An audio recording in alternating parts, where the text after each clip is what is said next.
वाटप होणार आहे। त्याचप्रमाणे पुन्हा एकदा आपल्या महाराष्ट्रामध्ये त्यांचे नाव लौकिक आहे असे आपले बाळासाहेब चव्हाण उर्फ मामा, नॅशनल पीपल्स पार्टी महाराष्ट्र उपाध्यक्ष।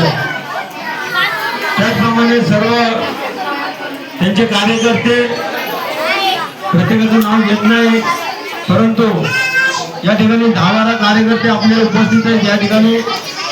त्याचप्रमाणे बाळासाहेबांसोबतीचे काम करतात अशा महिला, त्यांचं देखील मला जास्तीत जास्त नाव माहिती नाही, परंतु ज्या महिला बाळासाहेबांसोबती काम करतात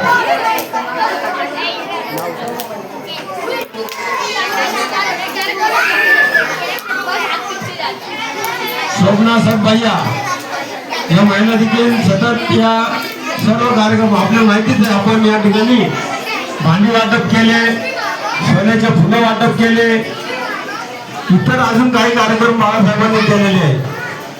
आपल्याला माहितीच आहे कोरोनाच्या काळामध्ये देखील जे रिक्षावाले होते, रिक्षावाल्यांचा व्यवसाय व्यवस्थित नव्हता, त्यांचा व्यवसाय बंद होता, त्यावेळी देखील बाळासाहेबांनी सर्वांच्या समक्ष सर्व कार्यकर्त्यांच्या मेळाव्यामध्ये सर्व रिक्षा धारकांना 5-5 किलो धान्य दिलेले आहे।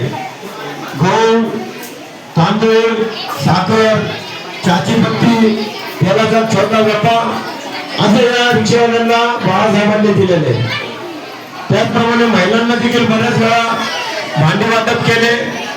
आपल्याला माहिती या ठिकाणीच आताच 1-2 महिन्यापूर्वीच भांडी वाटप झाले, ज्यांनी या ठिकाणी काही बक्षिसाचा कार्यक्रम ठेवला होता, त्यावेळेस देखील काही महिलांनी या बक्षिसामध्ये भाग घेऊन प्रथम बक्षीस, द्वितीय बक्षीस आणि तृतीय बक्षीस मध्ये आपलं या ठिकाणी प्राइज मिळवलेलं आहे।